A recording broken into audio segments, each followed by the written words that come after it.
Welcome back to another episode of What's the Frame, where we're continuing to look at images that we took around a polo club.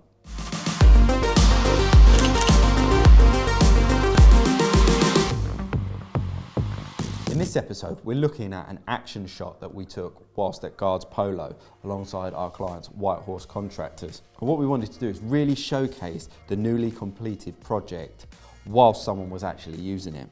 So what we actually done with this particular shot is, again, shoot it in a wider aspect ratio.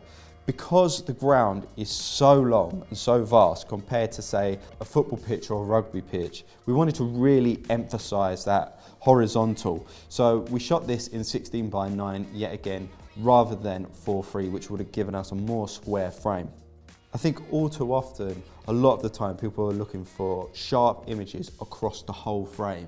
When actually, if you really think about it, especially if you're shooting sport or like an action shot of someone doing something, they can be in focus and the rest of the frame can be blurred, because what that does is it gives it a lot more energy within that frame. And the reason why we've done it with this shot is for exactly that reason. And that is why I like this image.